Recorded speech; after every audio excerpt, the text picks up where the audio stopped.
Ia koe whawelewela ia e poni.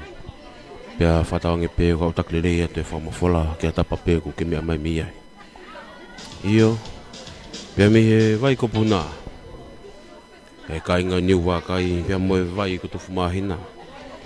Pe kainga toko mololo, e tuilu ko mana, pe mo hilala ko piki pea vela. Ia kainga loma i piti, pea moe kainga matari ku fisi. E proklama whawelewela e poni. E ki nau tolu ena, ui Kristu tuku, nau osi mea he holo he poni.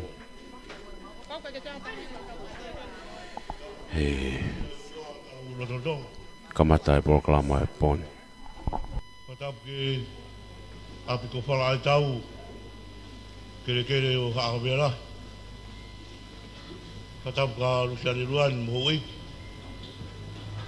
Patap ke whawhikau pure wahenga. Ka mai whawhikau. Aroa mai me ngai kolonia. Patap ke hoei ki koristu tuku pure ako. Mai tiu talahi. O mai hoei ki koristu tuku. Kun Charlotte. Patap ke whanau ako. Ka wifi api ko Kun Charlotte. Ka kou kore pe ke hufanga tu e ngai tala whakatapu ko toa pe. Tau ki au ki whakatapun. Ka atape ke whakakakato atu whatongi ai poni. Lawe i pe Luciani Ruan. Ke mea mai koe. Omu a mai mau kau koesto tuku. Whawheta. Kai toi whewhe. Ko riuraro. Mituna. Mau toro inu mau mui mai. Ka tāpe ke whakati whatongi ai poni. Kua wahea. Mai kāinga lawaka. Ai a kuiaro mai witu matari. Kau makaipa mo toko mororo kāinga maafu i e pōni. Kamata pē tau hatongi ai pōni. Whawhe nakatai whawhikau pūre wāhenga. Ke whai pē ha tau rotu. Hili pe ko ia, pai e pe whawhikau pūre wāhenga ai taritari whituna. Kau mai ho i koristu tuku. Whawhonga ai wāhenga pēa. Mai koristu tuku, a kororo tonga, whatongia o e pōni. Lawa pe tau lotu, whai tau rea taritari. Te ato hoko atu e tau poro kalama.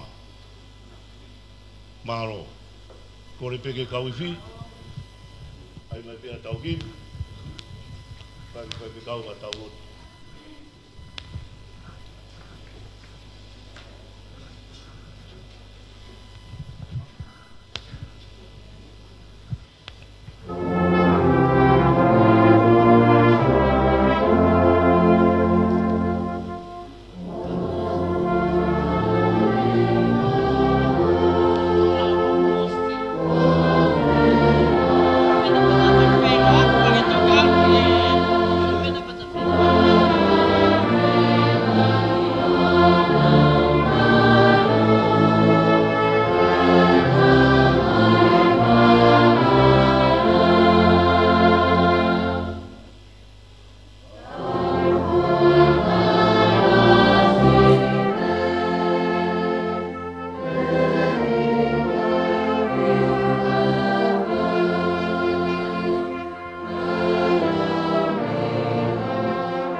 Tua mafi.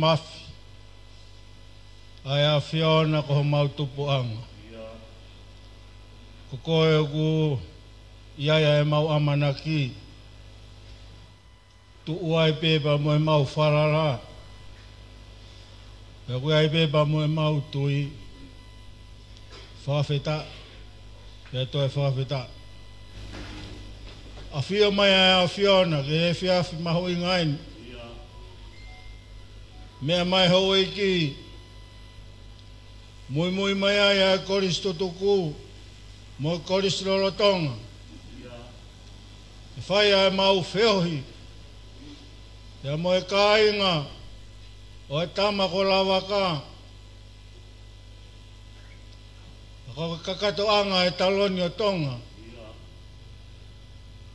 Whakaere ai ai hau e whanua. Tupo wona. Pehe ke tahine kuini. Whakawheta. Ho maulau maari e. Aho na ngāhi peke pehe. Aho ke mau whia. Mo pāta pata. Hau aho tauhi. Lau maari ai ho eiki. Peke koris tutuku. Pea mo koris lolotonga. Mau whawheta ki hea Fiona. Whakalao mo whakawhai ngofua. Ngahi whakatūtū kotoa pe. Ai whemea aki mo e whewhanonga aki. Koe turi mai gauhi ko e wheohi anga o e whiawhini.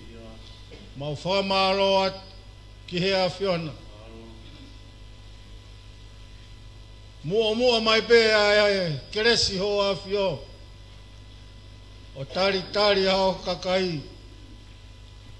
E whielau he koe keresi a ku tō mua. Te ako wheo ngā moho mau whahinga. Koe mau lotu eiki whakamore. Tā puaki a wheo hiangani. Ke hoko ko a wheo hianga whia. Momerino.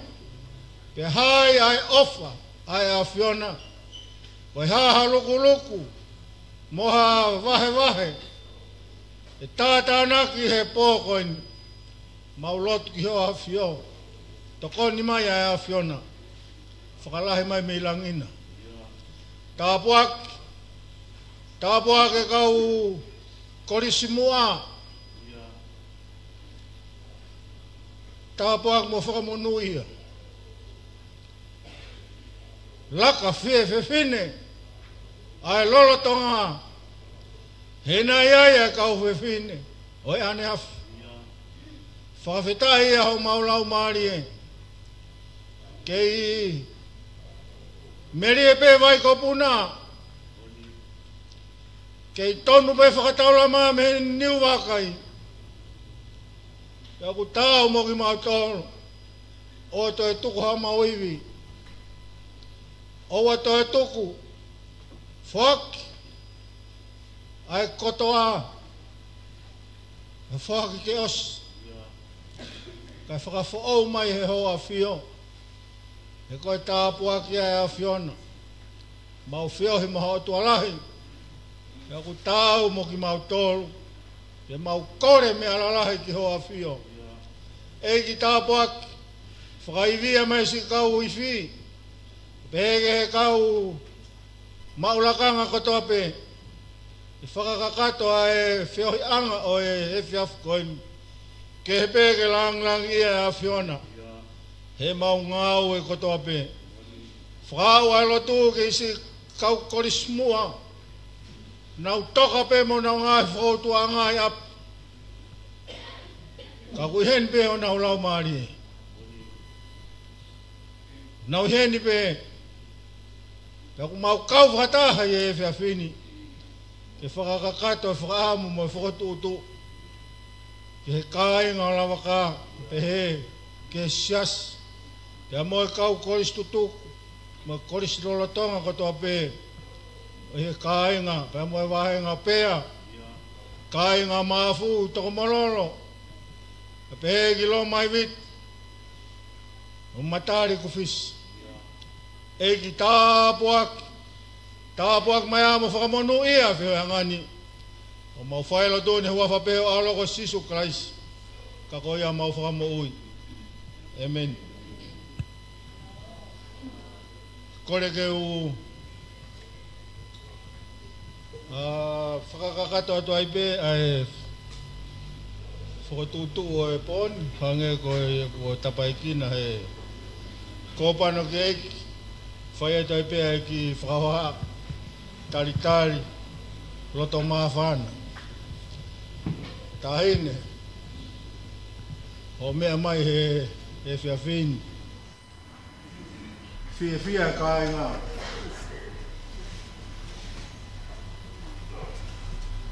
Mau whia katoa pē. Mau lau koe tā puaki. Ai whiawhini. Ke iai ha mea mau kau atu ai.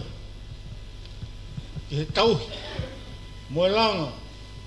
O api ako. Tau ofai. Pea wha fofonga poto e mau to whatongia la. Ko uhi ko e koistutuk.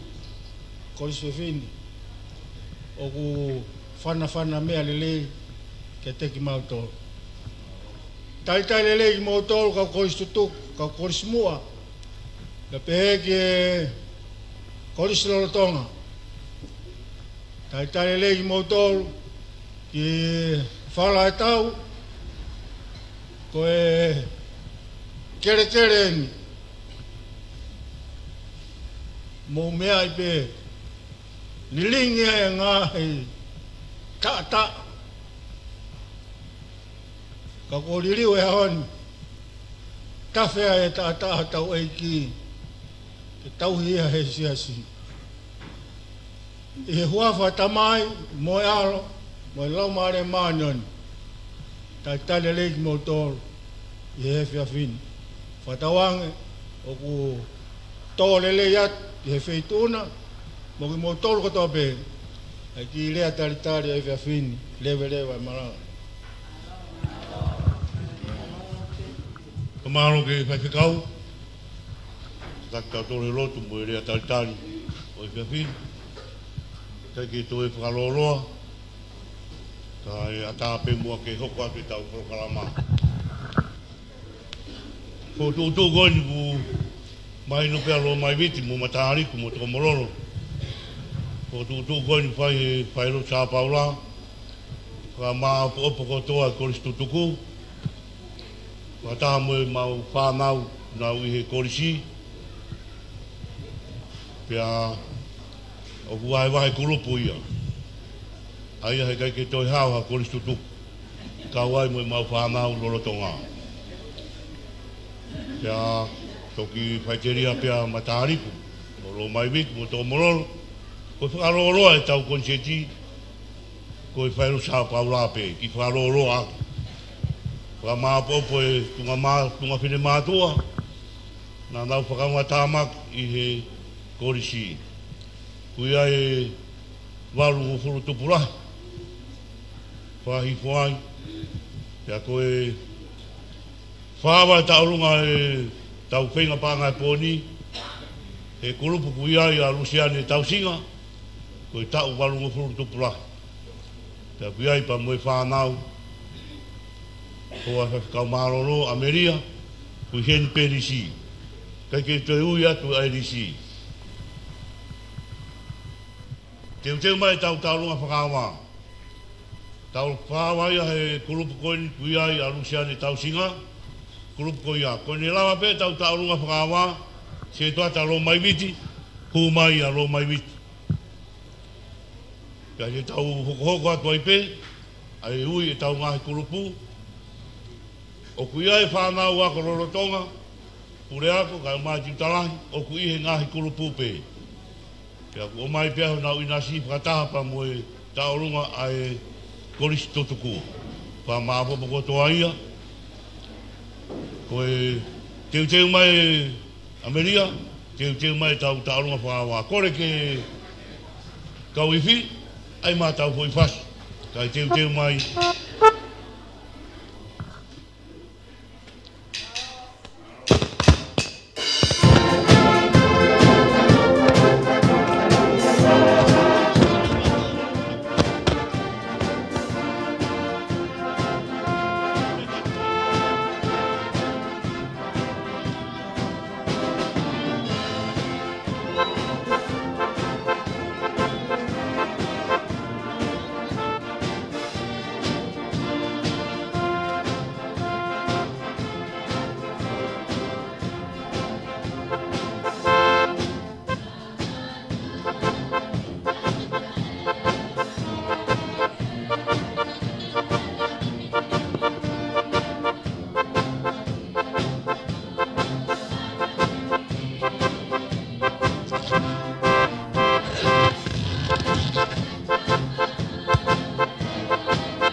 tap mo afia la mali mano ni tau hao nga. Ko tap kere ko la.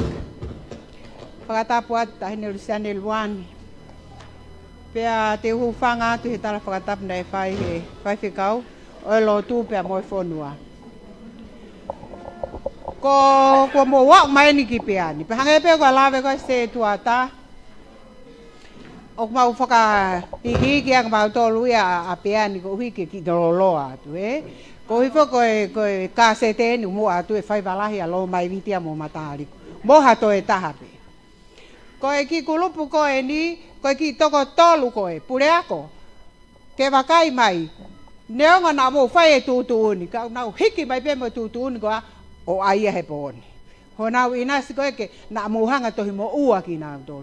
Ko nau inasi ko e na e wahe ange, o ku kau e he mau konset ko he pōni. A fwoi toko tolu ko ni. Ko le tia tau singa, ko en sela tau singa, pe a mo ameria hufanga si. Ke whakamahina pe ti talahi mo pure ako, os kakato nau ni mangea ko na tutun ka nau tolu ko ia no kamata ki konset ko e poni pea ko e mau kalasi ko ki grupo ko ni ko e tek ta hene taulunga ko pa anga wafi ni mangea ka mai pasi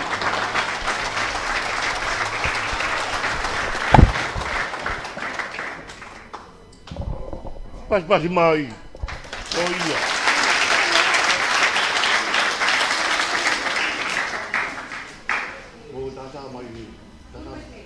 Oi. Tata mai coi dai ni do. Oi, dai. Oi. Kina lolo ni kuna fa ko e taulonga fa wa oi po. Kina to pe e. E ka wa ko lo tonga ko si me va henga.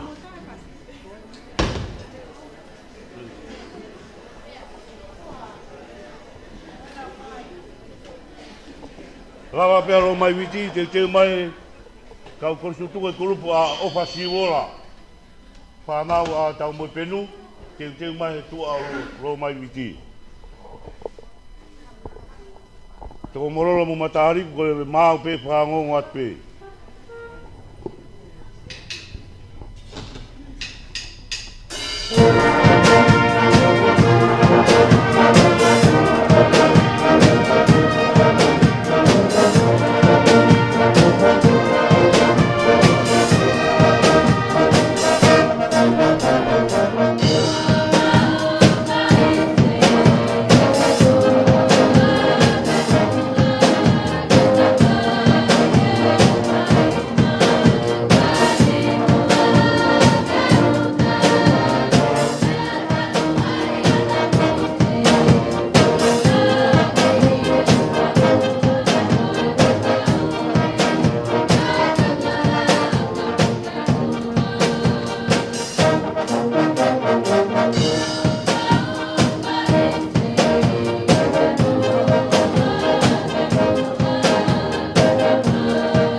Kamataanga o e whawelewela pe mo e programa e pon. Ko e taulonga whakawai. He hiriko ni o katalo mai viti. Pia kumahin pe whoke ngai rui siasi. Kau kia e siasi koia toko mololo. Pia mo e siasi koia o matari kufisi. Pia toki whaasi e kaingalotu me whailotu sa paula. Ai kata ngai pon. Kau kuat pe taulunga kaingalotu lo mai viti. Malo tapo e afia o tua taulo tonga. Tapa tu Daniel Luan, Luciane Luan. Ko le peke ufa malu atu e tal whakatapu ko kamata ake katoangan. Pako ngoi o ho iksia a pefiafini api ko fala e tau. Puke peki whainga maari e ko ni Luciane. Kau ma pure ako. Matea mo e kau ko istutuku whaiataki whakatau kei. O tau whawhetai ki he o tua. Tau wausia e fiafi whakoloa koeni. Pea tau rau monu mo lau tāpuake o whai o tua, whai mātau tolu. Ka ko fia he whainga maari e koeni. Maurawa mai he fiafini o Matea. O whaasiang e ko he TV. Uki mai e mea koe e ko istutuku kun salote. O whamalo lahi atu. Ho mo teu e tau whanau. Ko ki atu koe ngolo mai viti. Au ngalahi ho mo ka wako tutuku ai.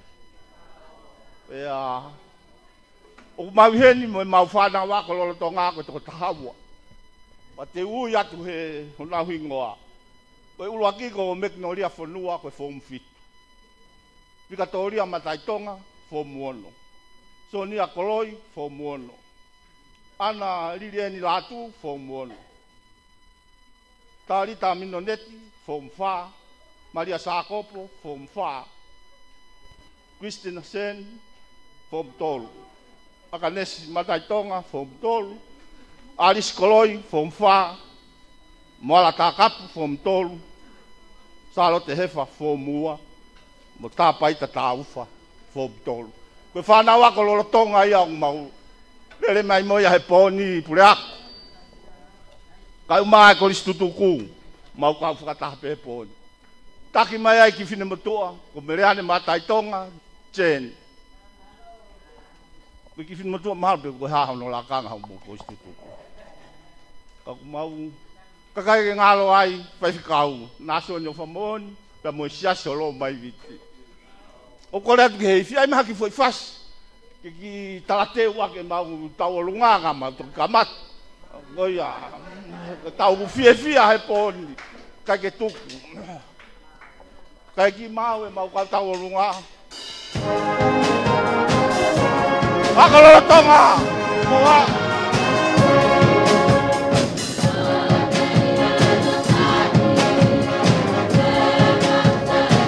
Waka lolo tonga!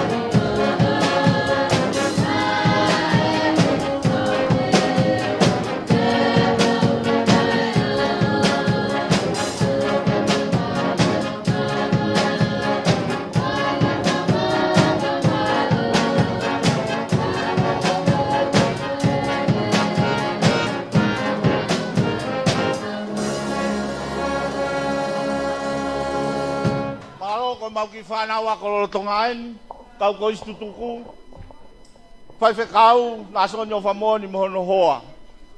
Ko ki aikona toto mai he poni, tahine Luciane Luan.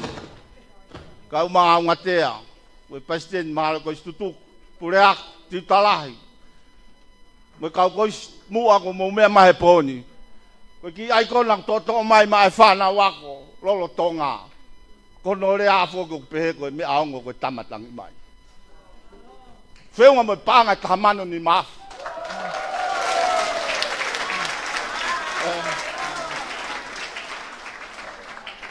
Ko kau tau ko lunga ko ni. Ko ki fana ui ameriane matai tonga ko istutuk. Ko tax ko iskun salote tatahi wahi wano. Ko nang tolu yang nang faka fofonga e ma tau lunga he poko in. Mano.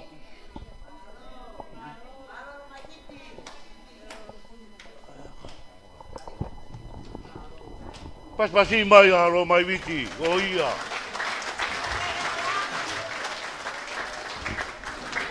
Pego pe proklama poni. Ko e kamatan ka kamatai fika ki olunga. Ko ase matai fika tu lo fa. Io pe mo tu lo di ma.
Mari. Kaka ko mai panga ke te tule. Ko ma fana puto pe. Ai voi pasi aro mai wiki. Vela ko su tu. Ya ko e ko e poni. Tola ya pito e holo su ta dai na to. O pe a he poni. Ko e holo ko ni e Sina tatai na pea ku fua ki lahi koe holo koe pita na di mandoa, pita wandoa. Ai whalahi koe holo. Aku fia pea whanu au pita holo e poni. Ia whatawasi pea loto pea koe tua. Ai hoi kosu tuku. Mai ke popo ke whatongi e poni.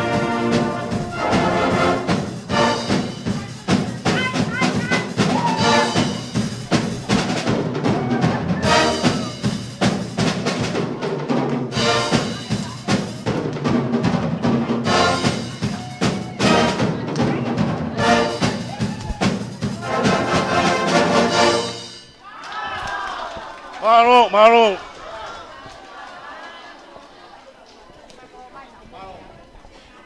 Pas-pasi maro mai viti. Oh iya.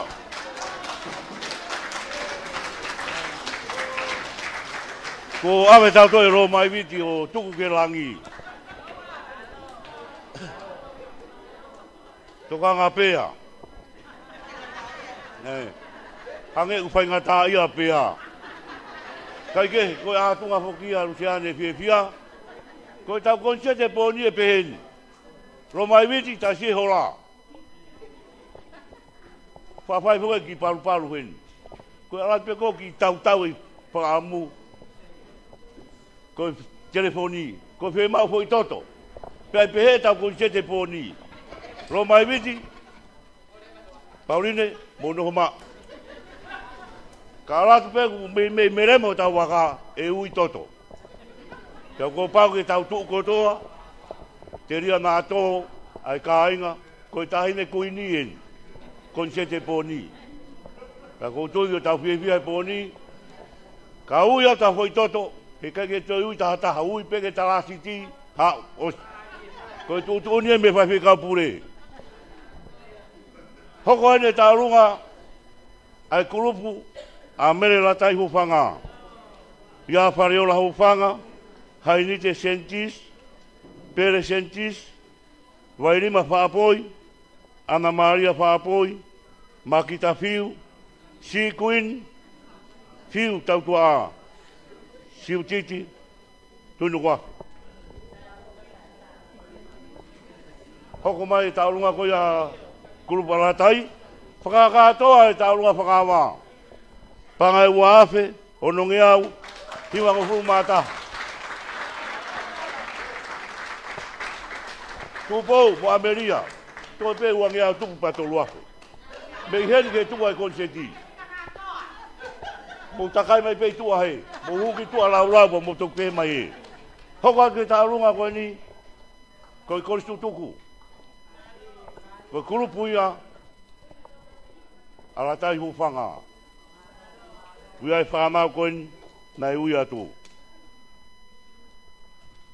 Mau pe whasi, ha umoi kurupu ki roto. Ia koe tōta whakatau kei koe e proklama pōni. Koe se tua talahi e sias o pēa. Sa te ki tangi pō.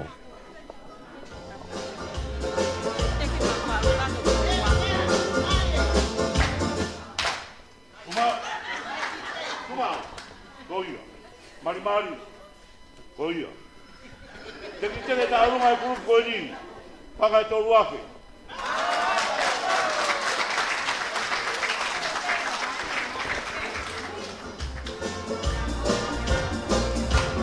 Mare pareola. Hau ka atua kurupu. Whinimui e kune whahako e tau olunga ai kurupu latai hufanga ko hainite senti. Taha pēa kau aku tutupu e kolisko kunsaro te.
Malo.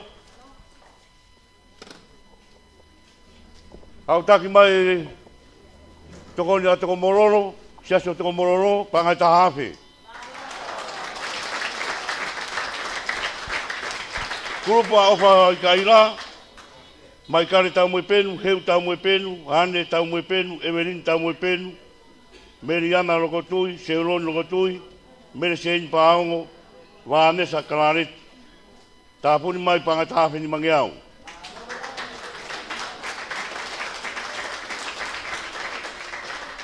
Teu mai kurupa koe ni a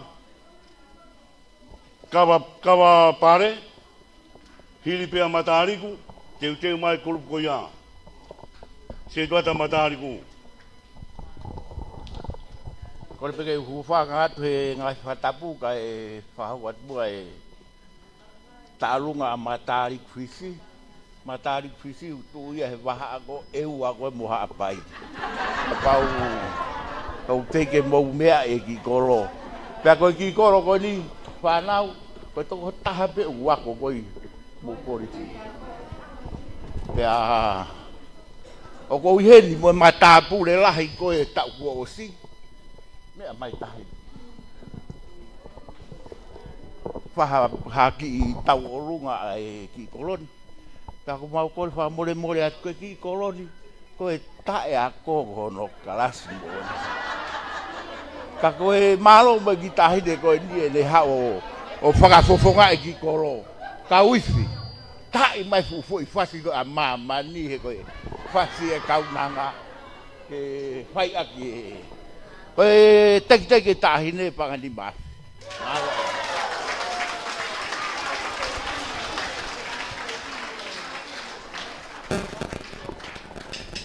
Pas ima matariku.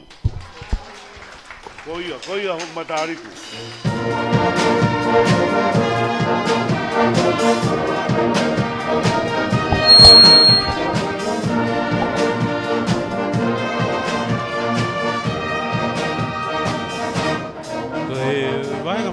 Vahenga pea tola he pito ki na tole ka wako tuku ni na hoko ko ka fetu tol wange ko talo ko ki talunga ni dai ni ai talunga ko ya o lata i hufanga ko family ni le ai fetu tol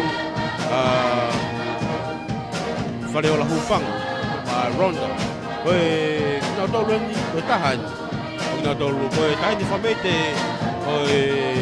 ko vai mai ka wako tuku matari ku fisi ko matawalahi tau ko si tupo hef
vai kau se doata. Malo. Ngari peka ke te wha ui toto, he pōni. Ka arat peku mei vai ai mahaki, pau peke ui toto. Ui ki matariku, ui ki Romai Wit. Kai ke te ui aki toko mororo. Romai Wit matariku. Malo. Ta whangatan ke kurupu. A kawa pare. To wako ko kawa. Pa maro atu. Kono teu i a kawa pare me kunsaro te. Ko tanga ko fehine teu i ha mausai o ne. Teu matai akau. Matai akau ka wai. Ka wai konu kei toka. Kone ki ngā au e ia. A kawa pare. Ka fie ai pe whalo sa paula. Koe mari o kei tohi ki Afrika. E toki o mai mari me Afrika. Kawa pare. Ai mā tau whasi, tau tautari aki.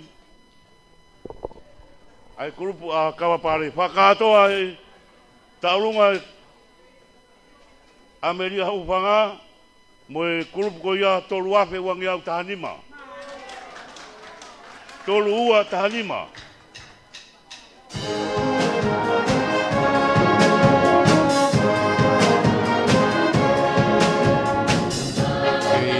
Tai pe tatalele te motor ko tape mo mai hiope e tau live streaming at Broadcom FM football ni ma broadcasting pe me tapa pe ko ke mai mi ai wa tatalele ko konsepten ni ala fotonga ke senturi yo konsepten nga panga ai ko situ ka ma ai akolo tonga ko ko kunsalo te ki he fkala ka yo ya ko e kolisi mai mo afalela kolisi ko kunsalo te io aqui uma refine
Kei teu e taurunga a grupo a kawa pare.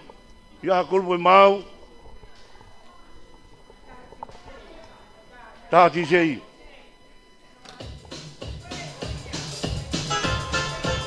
Koe ia ngai e whakawerewela ka mei holo e sasu sina tawa taina tonga o pea.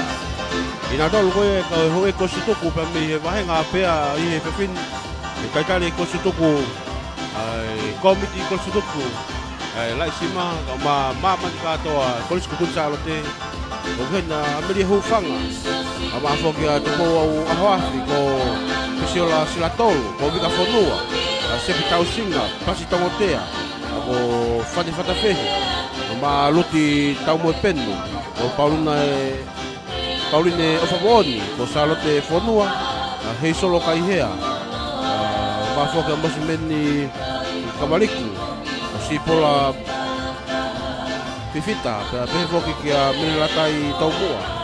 O whaleola hufanga, ka mafoka unse tuineau, o manu tui pulotu, pe foki ka Pernis Moala. Ma e ka fufine o e wahenga pea, kuna hene poni. Matolo na koe kau kosutok. E foki la mea toa Pasifiki Parei, ka ma wika wakafusmalohi. Kamo kinautola e hui ki kosituku. Nau, ia ni ki whamoni ke maalari o poni.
Malo, malo kau fine.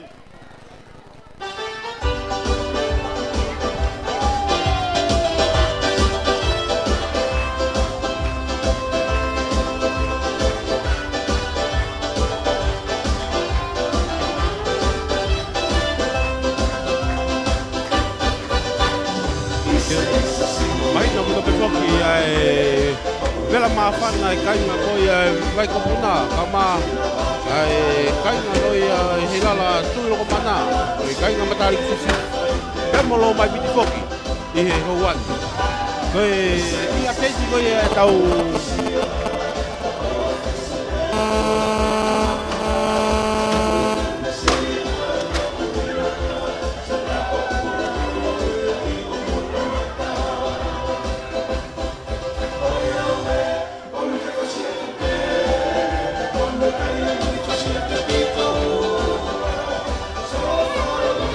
whakalawalawe koe tū koe ai tau kātoanga koe pa moe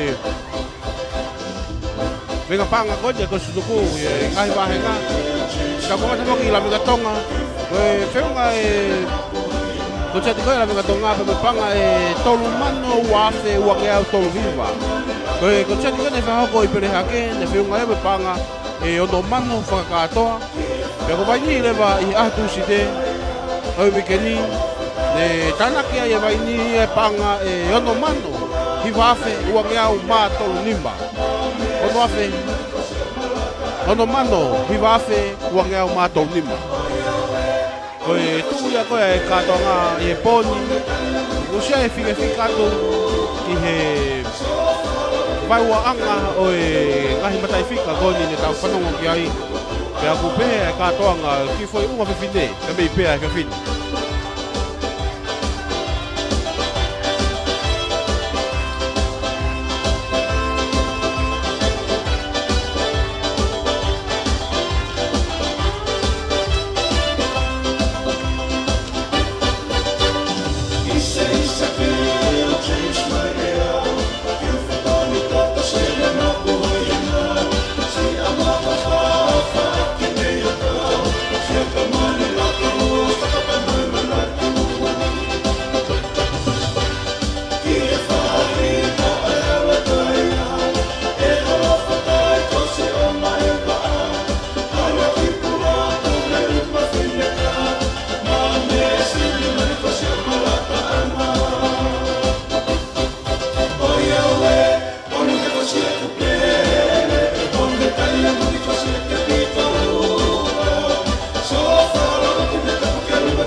Whakatoa e taurunga e kainga rotu matariku, mi maafe, uangi au, pitu ngofuru maafaa.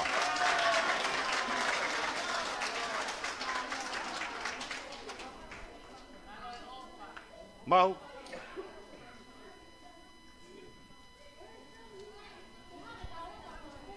Hau.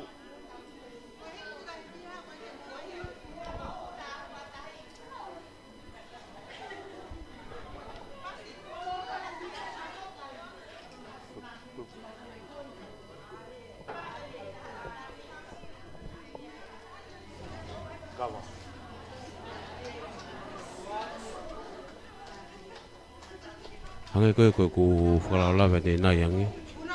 Lava pēni hoko mai kurupu a pesiola mano pangai. Ki rau tolu koe ku whika. Ki peni me ki pepa. Nyoko ko whawawhete koncheti e ke wawaanga. Oe whinga panga pon. Ka te taulawa po whika. Ki he ngahi matai whika koni ko whakawhiowhi ai. Ai koncheti whinga panga pon.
Iyo, pe aku pehe e katoanga o fifia fifin. Malo kawa, pas-pasi ma kawa. Pe me he vai ko puna, iyo. Whakatoa e tāronga e kāinga rotu lo mai viti. Whare rotu mounga molaia. Taha mano, ono afe, maha marunima.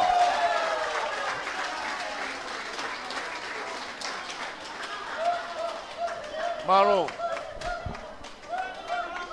Ikai, tansi e toi whai peu i toto ia. Tau hoko ani ke kurupu a pesiola mano pangai. Pure ako kai ke toi hawa ko istutuku. Ko a maa popo kotoa, ai kau ko istutuku, na o mai. Moni api toi a Luciani Ruani. Ko haina e finangaro, ki a tau tolu ai tewe senturi ko ni. Maro mo lau marere o au ke senturi. Whawheta ia e po whakoroa koeni. Koe whoronga ia senturi. Pesiola mano pangai. Kono ofe whine lahi eni. Whawheta urunga.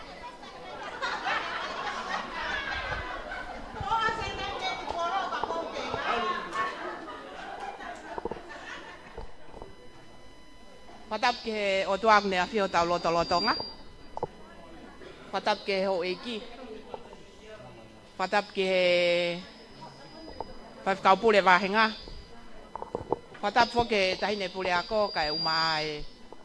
kau tiu talahi kau mai kau fayako kau mai kolis tutu ku koto ape ko konseti pake po ni ko konseti ka ko awene ko tiu ngasipoti ko ku kita le niti mo vakai mai pe mo tol ka ke te hata haya lolo ano vai ko au pe ka ke te fa lolo ana fai ko manatu ye pule ako na ka ke osi e ku ako i kun salote ko au pe mo ku ki fa nau ka ke hata haya hen ko ku kita hine pe ni na toki fa nau i mai ko si pola fifita mano pangai pa ko mau atoko wa pe ni ku make i he ni o kuia ye ni ihe mau kulupu ko hei lala la tu pe mo tupo hala holo mo manu moala mo pensi moala pe ko to enga ko au pe pesio la silatolu luseane manu pangai mo Kristina manu pangai mo ki fefine ko eniko si pola fifita manu pangai si pola ko hako ho fasi te mafaya te maki fame ite malo ko maki se ni tipe malo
Malo, Dumau, Halu.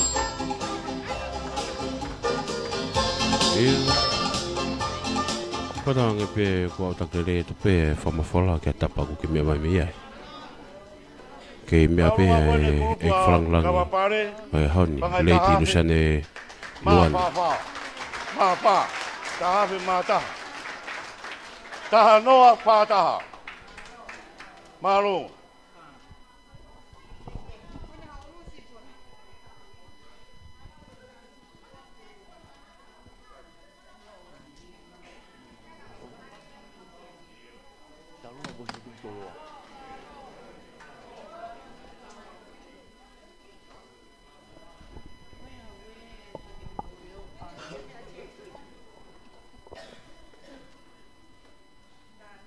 Hau daine.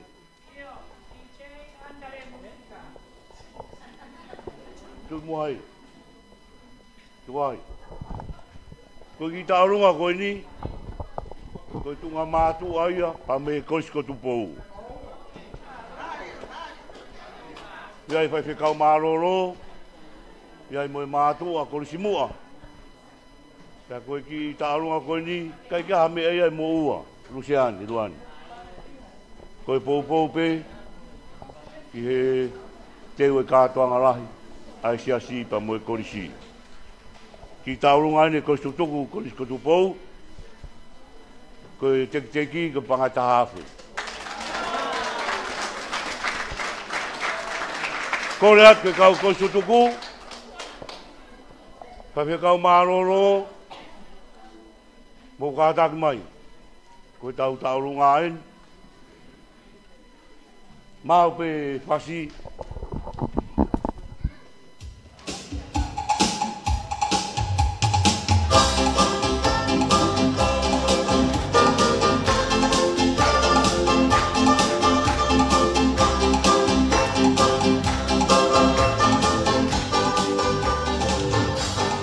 Whinimuia ni whako e taulunga.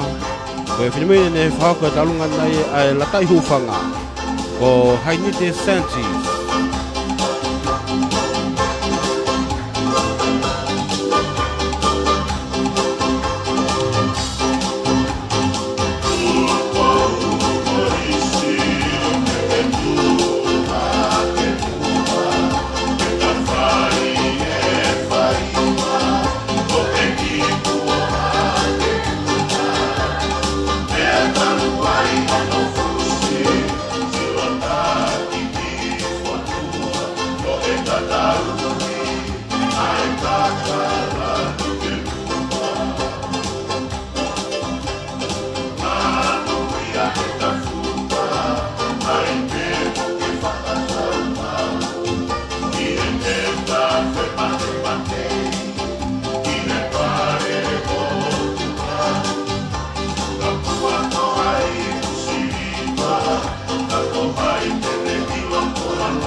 Pas mai.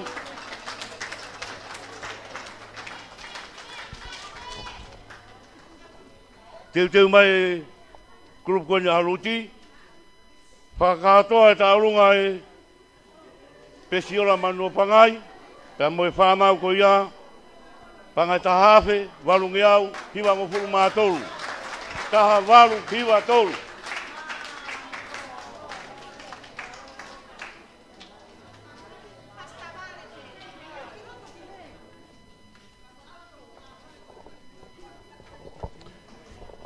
Pesiola, taha walu hiwa tolu. Au taklere e tupe e whamafola. Pea mo atalere e tau ki atawapea ku ki mea mai. Ki ui. Ai tau pesi Facebook. Whatulo watu taine hou eiki pea kou kore ke hu whanga e tala whaki ko osono mu aki. Ka atamo ki i kulupu masiva ango koen ke whakahau ko atu. Koe ki kulupu koe ni, tō laha ka wito uai. Koe ongo ki kaunanga pe ni o kuna i he ako lolotonga, pe o kuna whafufonga i mai pe mau ki kulupu.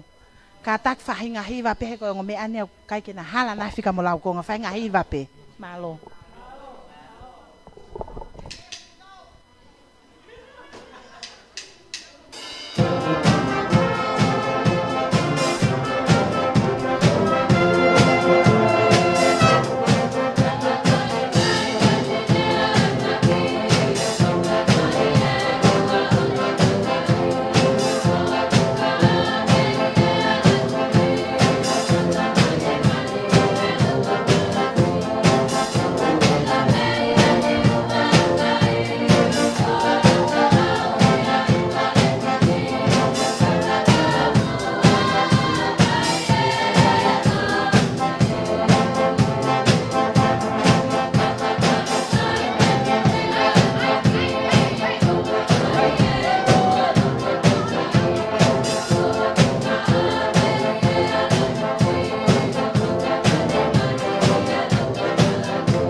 Tumau kai tō mai tau seniti.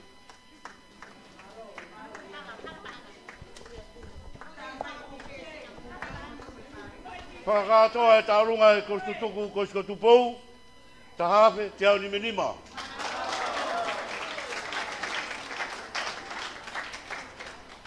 Kui hene whaiwhekau, mo kau kostutuku, kostonga. Teu mai fas. Ka ko pau pe ta fas.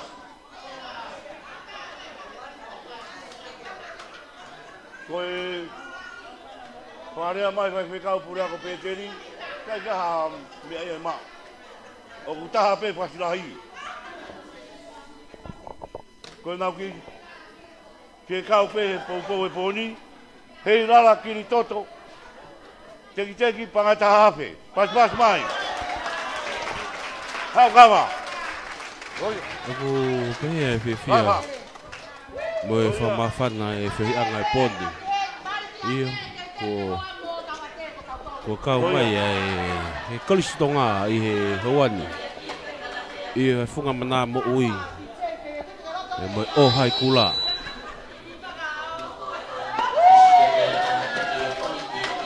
I he katoanga ki unga whiwhine.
Pas mai.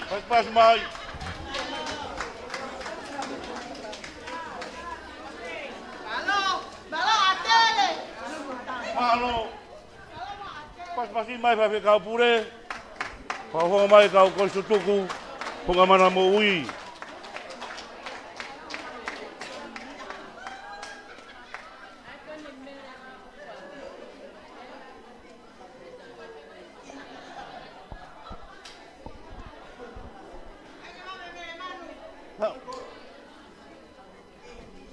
Tama tau fasi.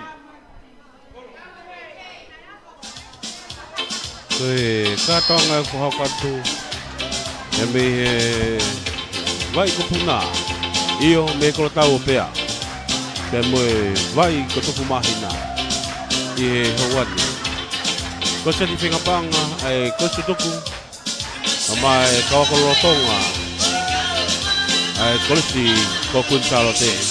Pemo ko seti oi hala fodonga ki senturi. Ia ko e taha mukene ngahi katoanga. Pea mo e uki. Oi mawhana pea mo e tatana ke pe mo ngahi tokoni. Te waki koi aki he hone senturi tau te au e kolisi. Io kolisi ko kunsalo te. Aki unga me fine. E wafe wao no. Pea pehe no teke e he prestenia lai sima. Ama Kau lah hoki kau sutuku. Kau kai bema pataloni kau sutuku. Kau sutuku sarote. Aku ini kuinnya kau fina tonga. Aku kuinnya spau. Aku pakai fifi hawan. Kami holo sesuatu yang tahu tahu na tonga. Opea. Lele bagi hala tahu fahau. Fo mai mi mola kapuna e tafakto hema e fo atu mi kolo tafakto matau oi falotu sa paula o fa kat mi ai konseti pon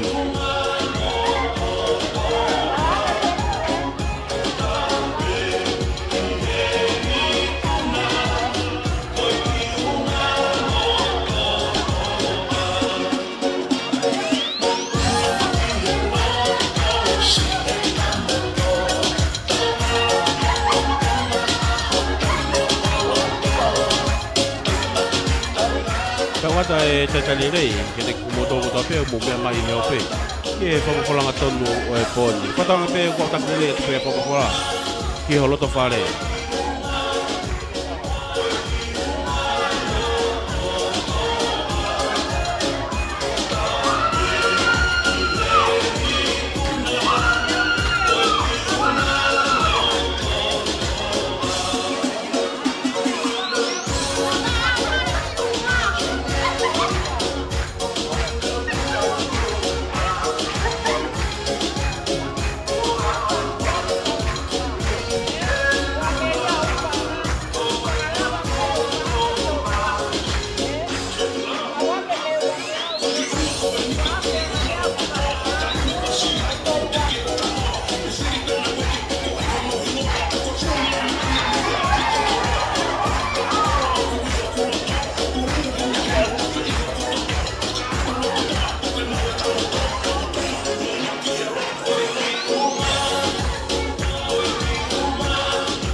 Malo.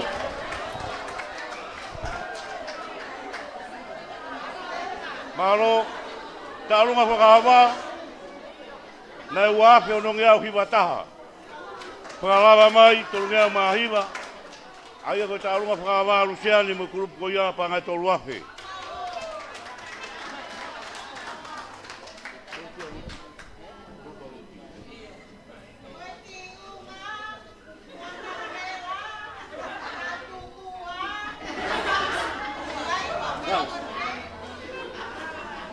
Maro.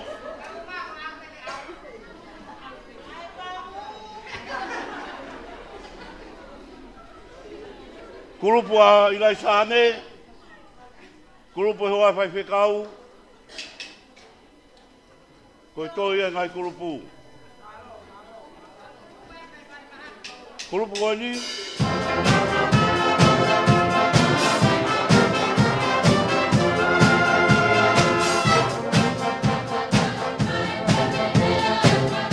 Koe whakamere ia o e poni, pia pihikainga o la waka pia mei pea, mei kolotau o pea.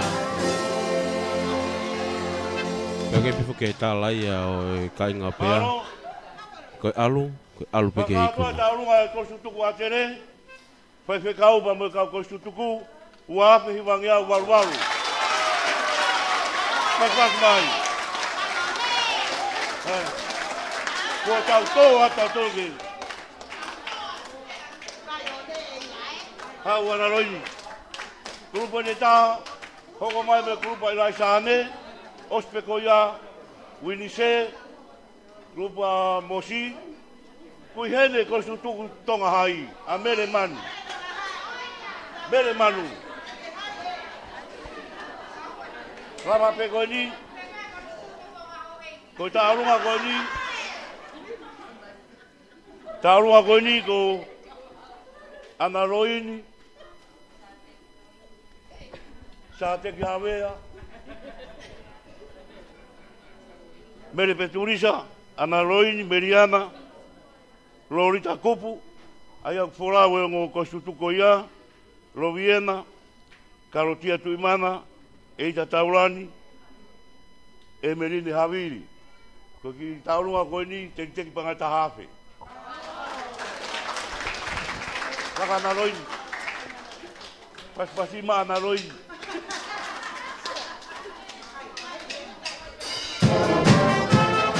E kako ase kawakutuku ako malunga o Tonga High School.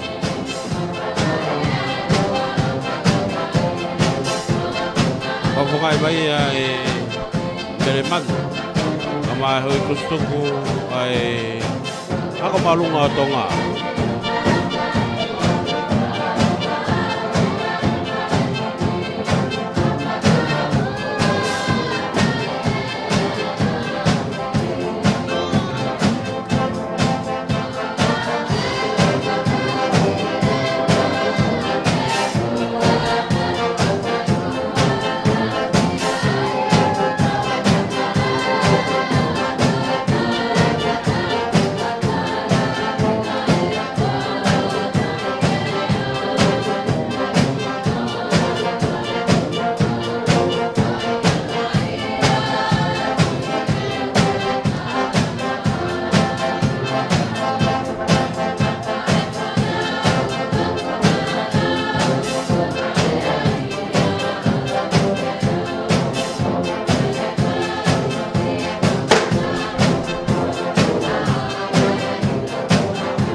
Ia me holo sa siusinan tau taina Tonga o pea.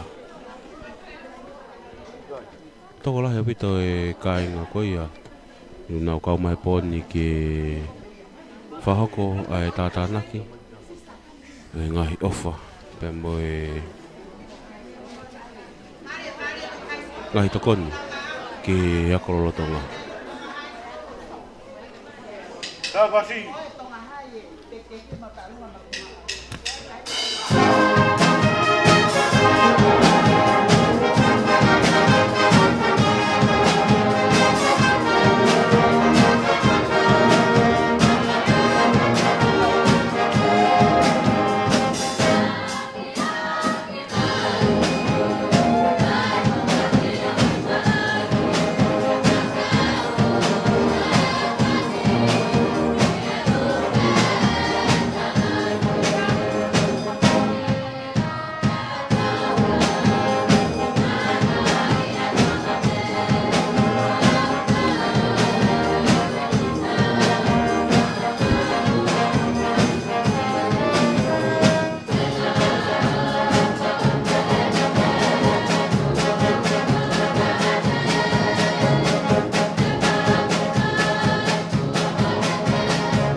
Malo. Hau ma mele manu. Kosu tuku. Tonga hai.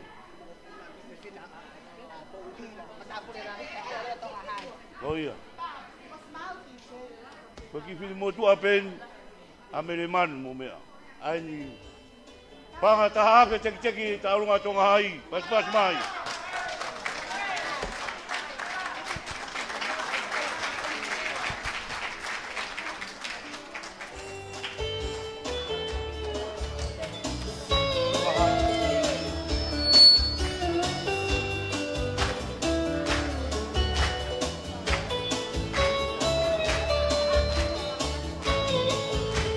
Ia koe whawhonga ina oe kawa kotutuku o eko maalunga Tonga High School. Tak mai e mele manu oe kau whewhini.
Maro, tu mau.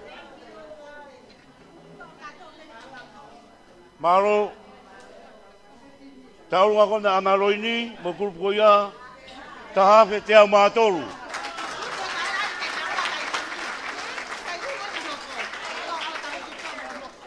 Kau kira tonton pe, mesti pile, hange kau nak uya tani nai.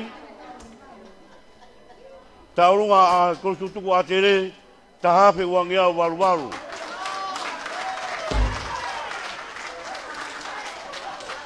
Okai koe uape, koe tahape uangia waru.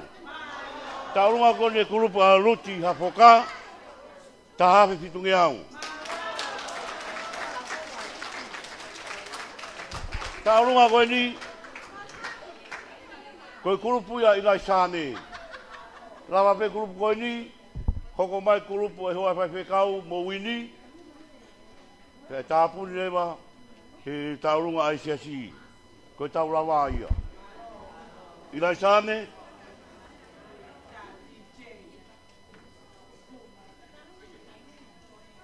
Tairuru, kata kua umai a tairuru. Tiuta tairuru.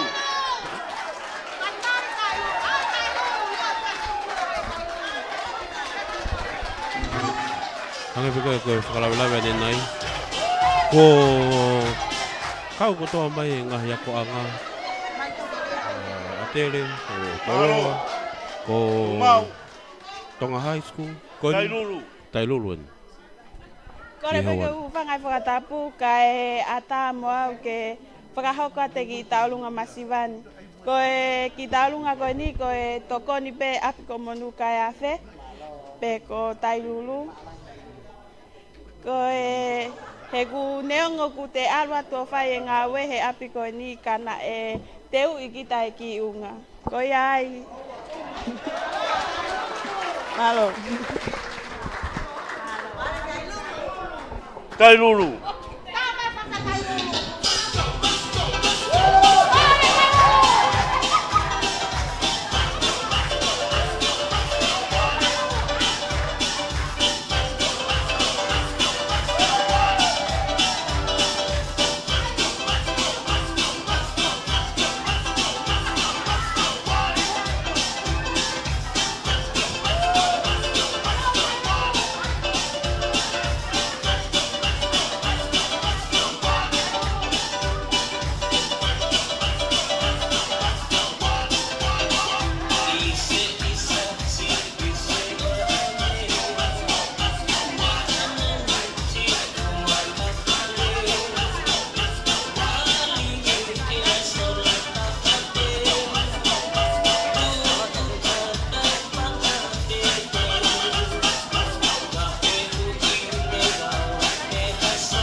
Whamawhana e katoanga koe e pōni i he kaume koe e ngahi ako anga kehe. Ko ki whine motu aini ku whai ako i Tairuru. Ko stu tuku kuin sāro te. Ka koe ni koe whia pe ke whaponga mai a Tairuru. Ka ku whai ako i Tairuru. Koe fua ia e teu e kuin sāro te. Whakatoa tā runga tonga hai. Tahafe whangiau ni maua.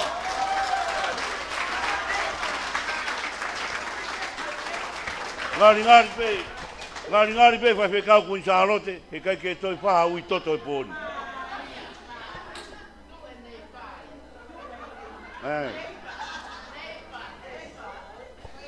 Tuku kehe peka toi aha ki hu mai imprints. Koe kurupena i Laisane. I Laisane, mo e whanau, i sape taurani, sewa halarewa, si mai ma halarewa, kui ai mo i korisi mu ai taha, tā paita whanua. Ana tu i wairara tongi, e maselu, ana manu selu. Teki tā runga ko ia panga tā hawhi. Raha pe ia, hu mai tā runga e siasi. Toki tā puni pe uini se mo mosi. Koe kurupueni ai Laisane. Tā pasi.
Pas mai.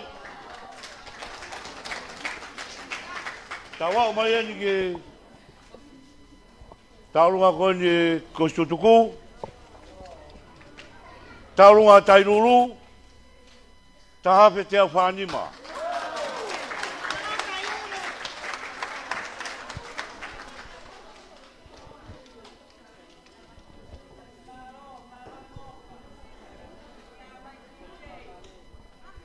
Grupo Ausien, ai kau kostutuku, oi whaero tāpaula. Ho ai whai whekau, wini se tuine au, Roroma tuine au, Turisa tuine au, Rosarine vau, se taita hawhi mi mounga, o Kalani Maasima, Makeresi Waka Lolohea, Mariana Siua. Puriako kai ke te aha tahe hao. Kua maa popo kotoa whanau na iako kui Sarote, koe poen, he kai ke toi riu mai Centuria, koe aruen. Iyo. Rama peni, whakato rewa taurunga e siasi, ka koe taurama ia i he poni.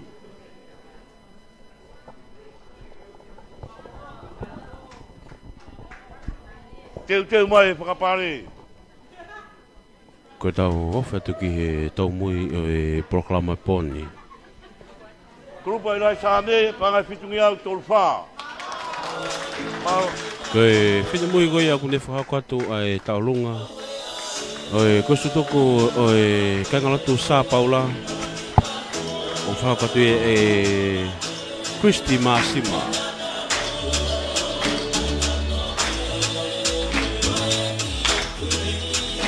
Io ai ko tau ko pea.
Tā mai, ai mai kawipi, ai mai koe. Oia.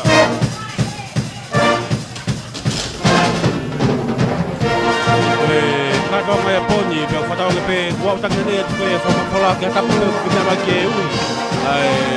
Facebook.com Rafi.ma podcasting. Rami holo sasmesina tātaina tonga o pea. Koe whawarewela e poni. Wato e ofalahi ke hoi kosuku da pe kai mala waka da me mai ko puta e otu muri ma kai ko da pe tio ko mana pe mo matali fish ka ma foki kai ngalo kai ko ya lo mai miti e ko matanga oi patai fika tulo di mai e poni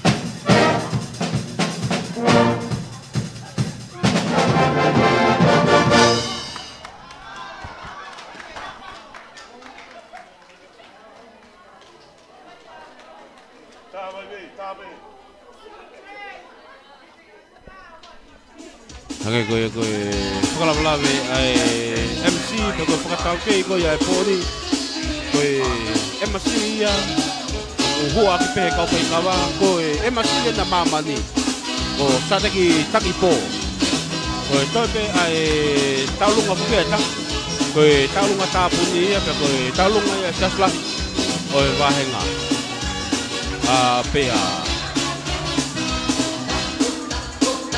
koe na koe kau ke fine na mo hoi ko suku ke mea beheni ai e kolangangi o e proklama poni kahine ko Lady Luciane Luani Meite i he proklama pe mo maalali o e longo katoanga poni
Iyo, kopea ia. Oi. Iyo. Oi, kai. Kopea katonga fia poni. Nyogo tau katonga pangani. Kabu kehe lau mari ia oi kainga. Ola waka kami kai komuna. Ma tulo ko mana. Matari sisi molo mai miti. Iyo. E podia.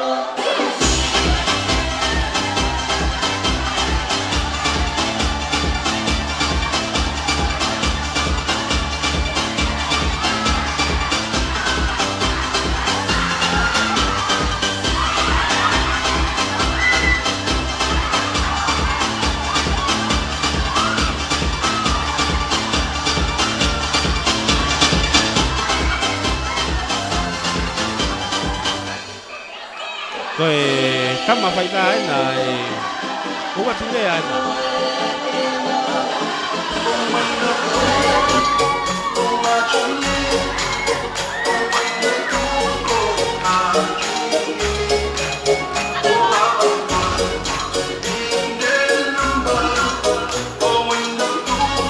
Iyo kawe peme kau ngā ue fia poni Ate whamalo ka te moto ko ta pe mo kia mai e pe. Ke katonga fia ka ko pe mai ko puna e ka te.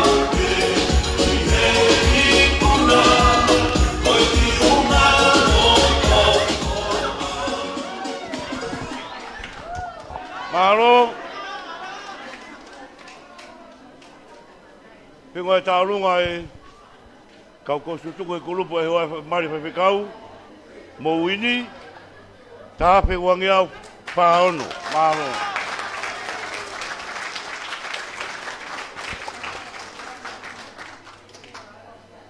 Luciane Luani ko tau au mai ni ke tō mui. Mālo peo ke mea wholoa. Ke whakakato e fia ai kāinga. O la waka ka mai mahinga. Rawe i koe aru e pōni kai toi hao. te wai pe senturi ke wafe wano. Ka ko mo wafe mai ko whakakoroa ia. Ta wau mai ni ke taurunga whakausi. Ko taurunga ia ai whaero sa paula. Mahino pe ko kau ko tutuku e ni whaero sa paula. Ka ko ki ofai ni ku roto lelei siasi. Ke o mai ke tokoni. Ka ko mafa tuki tuki po ni. Hiri whaki pe o mai ko kuntaro te. Ka ko fia ia po ni. Kore atu. Tupou. Tupou mo mai o whai tau taurunga. Mo mai ko tau whaspa au si peni. Tupou. Mo mai ka whewhine. Teke taurunga e whaero sa paula. Pangai ni maafe. Tā mai whasi.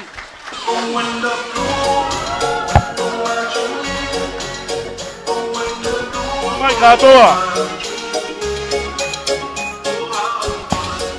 Koe kātou ena, koe whaswhāsi ena. Iau gai pe lau ia ki unga whiwhine. Koe ki unga ia pulo e toa, i he kōtu. Koe kau whiwhine, koe vai kopuna. Ia koe ne totolo, koe totolo peke au. Alu peke i kuna.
taimi te tabu foki ku whama popo e pe pia moe ngahi tokoni au kuato ku pahoko e poni te me kainga koia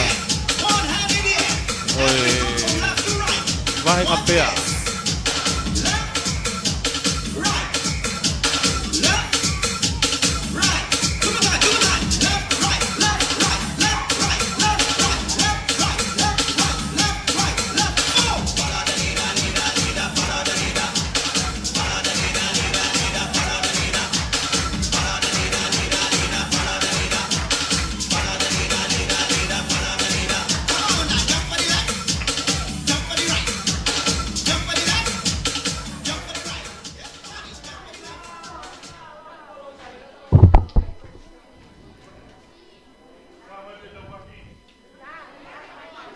ko vela mawhana apito e holo sias mesila na tawatai na tonga o pea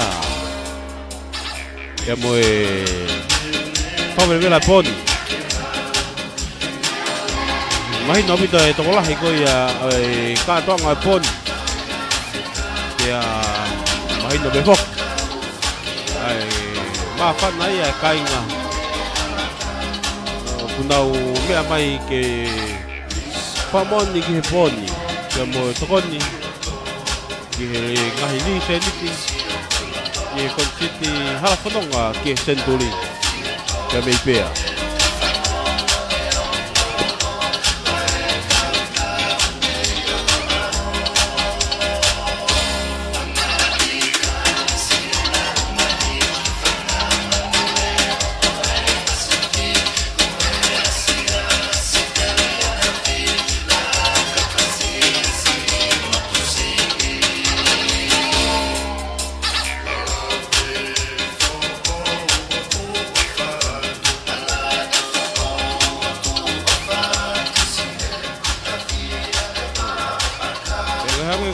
Kalawlawe ke adi na yange ka dol ko ku sia e tau peni ko mo e tau pepa tau osi fika tau tolu ia frau fiofiato ki he mahuinga ko ia o ku frau ki he konchati poni pe mo fenga tanga tata naki ngahi tokoni me ngahi ofa ai hoe ki kosu tuku mai langa whakalaka o e ako i kolesi ko kunsalote.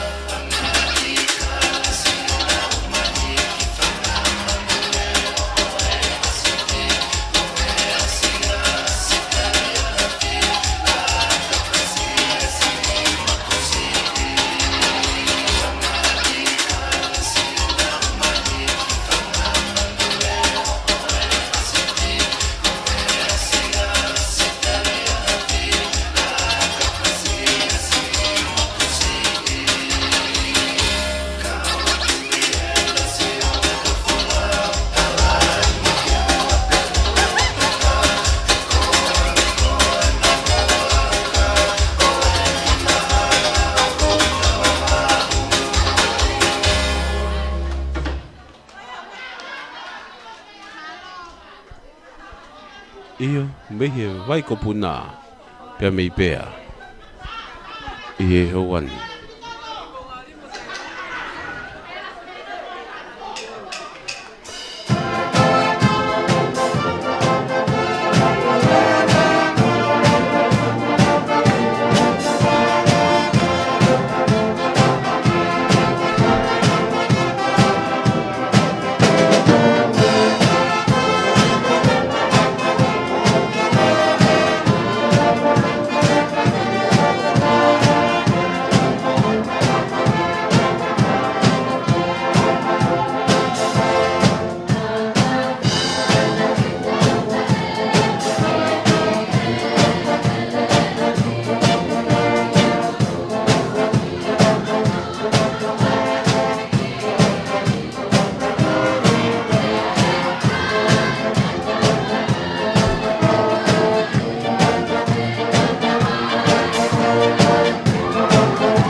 ai mau me fai dana si mau iyo me ku me la ia me kai nga pea o que fai ta ia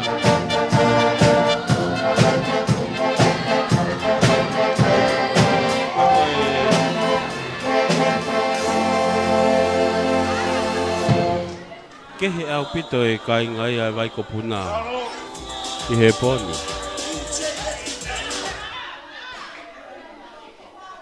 Pea ku mahi no pe foke ngahi mawhana ia. Ka kua kamata e hui toto. Hui toto pe ua. Taha pe aro mai viti. Taha pe ani. Mari tu pou. Hui toto ko ia. Mauinga foi toto e taha. Taha pe wangi au. Taha pe wangi au foi toto aro mai viti. Taha pe wangi au foi toto ape ani. Oh. Ko foi toto ko ia. E hu ke mahaki po pure lulu hen. Lo mai viti, mau pe o mai ki hen, to pure lulu. Lawat mo hoa fa kau, ave ke kau ko tutuku. Tan si o no ui mai mau konseti hereti o. Foi toto ko ia. Se doada pure lulu mos. Oh ya.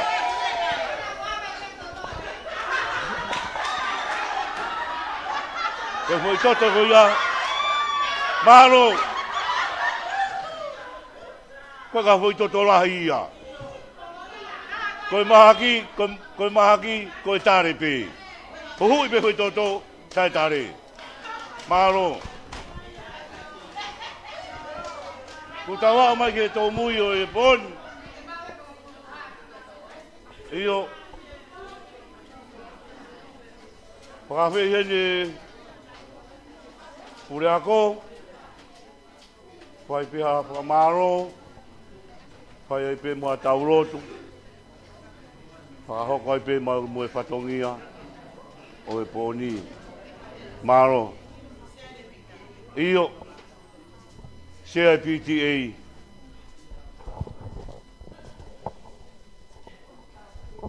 Malo. Hello. Yo. Koe kule ape. Patai ke sio va kule ia tolonga tai ngata ni alofa.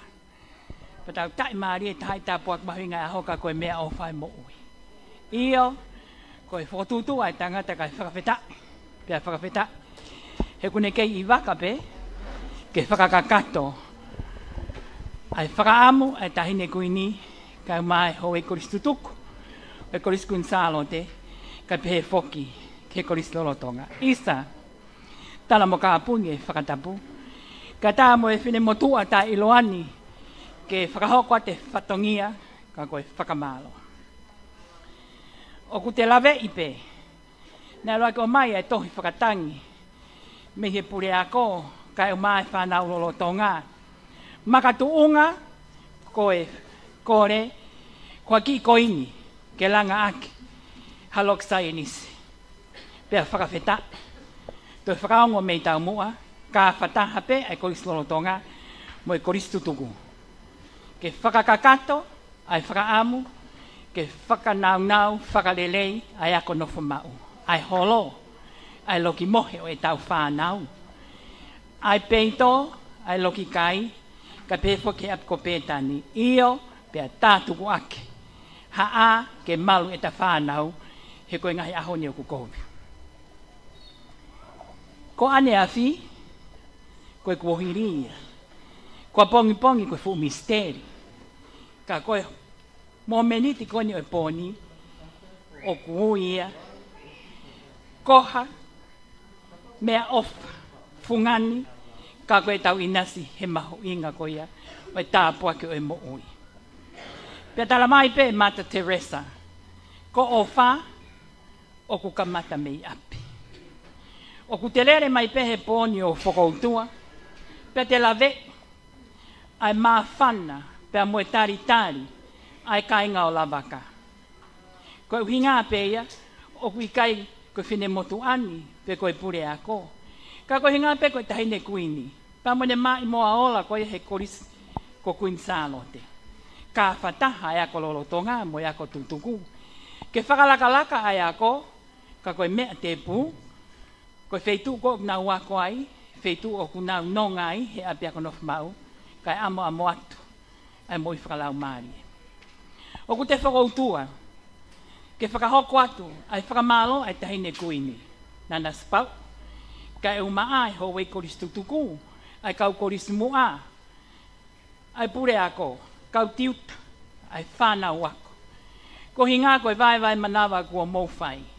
O kuongo ke whine motuani. He koe toko pe me ai anga mea o e masimba. Kai whakawheta. Pea whakawheta. O kune kei I waka pe. Ke omi pe ho tau whiunga. Pea mon pe lau ai sa me watolu. Ko tau ia siawa kai pe te o masiwa. Iyo. Neongo tau a ewa he tere o malu aka e ma te whakawheta. Ko e iki ena. O kune whakanonga. Tau kune omi pe tau mea tokoni. Moe mea ke tau mau me aho ke aho. Oku hounga, ai ofa tō matakakano. Koe ngā koe ofa ho mou whanki I pere, ho mou ngahi loto whare. E tuku e wakaka e whaiha kakao. Tuku pea pong ka pong tau tole si hova. Ka koe fupaanga ko mou luwa mai he poni. Koe vai kau aki. Ke whakakakato aki. Ai misi. Pa moe palani hau ai tahine kuini. Ka e mai ho e koris tutuku. Moe koris lolotonga. Ke whakalakalaka. Ai api ako ko koris kunsalo te. Honga mon ka te ki mau tolu. Koe mea peo mau. Koe lotu mai pe ki mau tolu. Ka mou ngai whamiri. Ko te hanga e ko tua whakawhonua to mau ai anga mea. He koe tō me kato e masiva. E lava e pōni, isa, ka koa pongina. Pea moe aho tapuna, e whē. E kei ombe e si hova. Ai mea, ke tau mau, pea hulu ato. Pea mo oni pea sere mai a tō vestolu. Ui ka te au pa te utari koe, pea mou kore mea lalahi. Pea e ha, pa tene omi o owai he mea kona o ke whakakaukau a. O mo ui ai o tua, whakawheta, pea kone tari loto. Pea kone mana he o tau hao ke tau mata tau wheiva o malawa ta e malawa. Ae nia ko whakaha he pōni. He ka inga o lawa ka, pea kai whahaufu. He ko mō whatawhata o kei mawhana. I he ofa, o hange pē koe lau koe a Mata Teresa. Ko ofa ia o ka mata me api. Me whatawhata mawhana o ngai fofonga I whae. Pea tau tuku whakataha he pōni. Ke whakakakato. Ai whatongia ko ia. Kai e ia harea ia e ma, ka koe whakawheta, moe whakamalo, I he vai manawa o mou whai, pa moe tariangi, moe talangofua, koe ngā, koe whanki pere ho mou ngahi loto whare. Kore pe mua ke eiko tua ke ne whakakato atu, ai whakamalo e whine mo tua mo tai iloa koen ka teki mou tolo hono kotoa pe. Ai ngahi whamiri kotoa pe, o pea, o toko mololo, lo mai viti, ka pehe foki matari ku fisi. I murina, mo tongani, mo e tapa kotoa pe o e kolope, ko whai mai ai ofa, ko I ngā koe pōni, pa mo e whenga panga. Tawange pe, ke tau mau, ha weekend, whon whiewhia pa ke kalasi ia foki. Ke tau mau peha mo whiewhia, io, whakawheta, he ko hā pe ai eko sisukalaisi, io moone lotu ia, ai ka inga la waka, ne mana, pe ko whakamalo at whakahonga, ai ofa ko whai. Malo au pito, moe ofa lahi at, ke mo ngai fofonga ko toa pe o ngahi loto whare. Malo.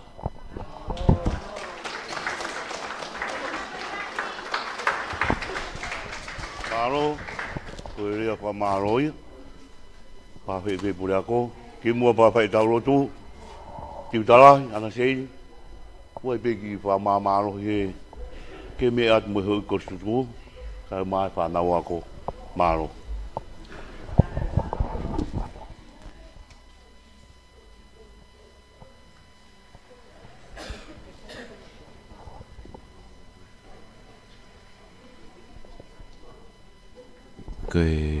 Malo pito, ke u whakahoka tu aiola o e whenga paanga aia kua tau whai I he aho koe ni, ma ai whoaki kua whai.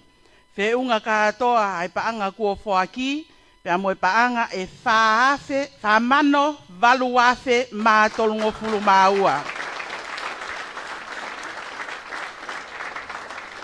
Whamano valuafe mā tolungo fulu māua. Malo o pito. Ko le ke whaifi ke whātau whasimaha tau himi, piau whai lewa e tau lotu.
O tua koe hufanga anga.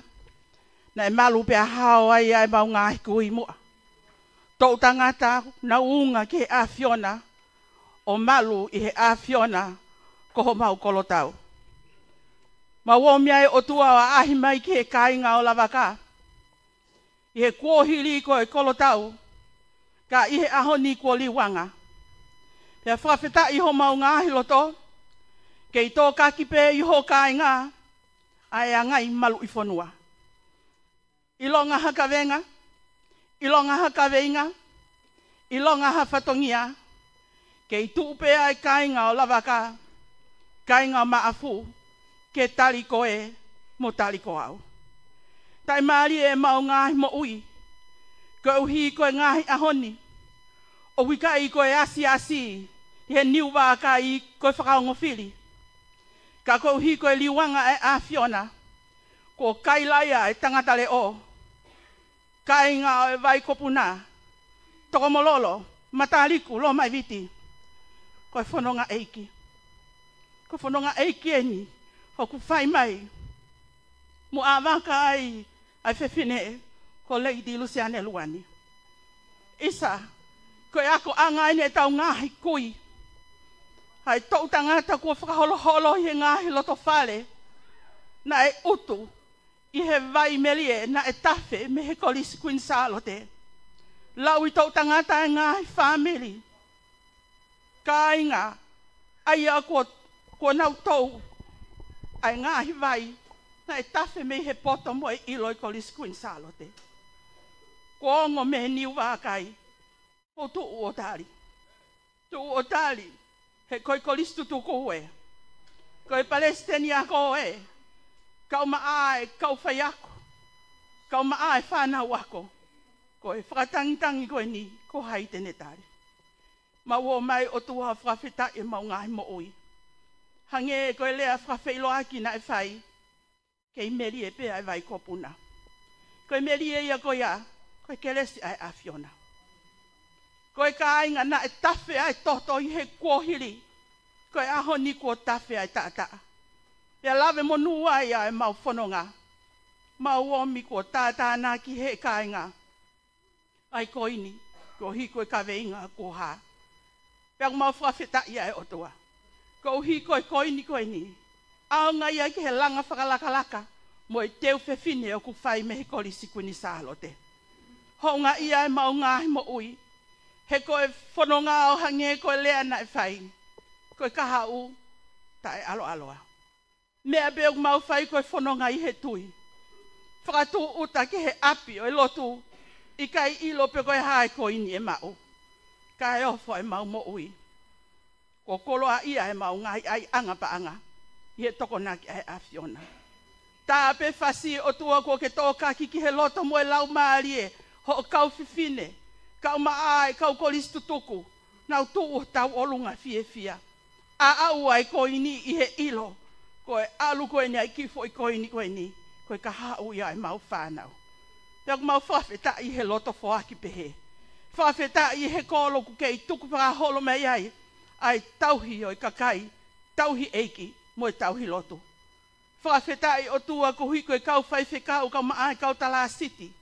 Kau kolistu tuku, ngahi fofonga i whamiri. Na e whai a hono vahe. O i ki koini na e mau o pehe. Tau kai hamu he ahoni. Ko hi koe se eniti a koe. E ave ia, ki he kaweinga. Ko whakatangi mai ai ai kolisi Queen Charlotte. O tua au mau lot ki he a Fiona he momenit koe ni. Mau kole ke whai tāpo e kina mai. Ngahi whamiri ko a pongpongi o tai iloa. Ka mea e whai a ke sāpate. Ka mea e whai a ke kawenga he wiki kahau. I ka iai ha mea iai homau ni mai o tua. Ke whoaki whakafokia te knau tolu. Mea pehu mau whai o tua. Ko e lotu mo e hufia. No fo ia ho kāinga o tua. Kei tuu holo aki. Ai tauhi holotu. Kei tuu holo aki i he kāingani. Ai tauhi. Ai ako. Mo e tauhi o e whanua. O hangena e whai mei mu ai o tua. E kei pehe ai pehe he kuangani. O au ke pāngangalu. Whakatauangi ke hoko ai whoaki ko nau whai. Mo ni au pito e hoko ko tāpua kia te mautoro. Kai whakatau wange ke hoko ia koe monu ia anga o ngā family ko nau whoaki i he whiaf koini. Ta mai o mau kōlik he awhiona ka mau ka mātuku mei heni. Mau mātuku to o aho mau loto i he ofa whakapalovi tenis ai awhiona. Tuku ke mau whoki at o tua whakalaulau loto ki ho whai tōnunga. Ave hao e whiwhine ko Lady Luciane Luane. Kau kolisi tutuku. Kau kolisi mua ko nau lava mai. Palestini ako kau maae kau whai ako. Kau maae si whanau ako. Ave hao o tua moe kai ngani. Nau taktaha whoki ko nau ngahi api. Ko hai e lauhono langlangi. Ko e awhiona pe.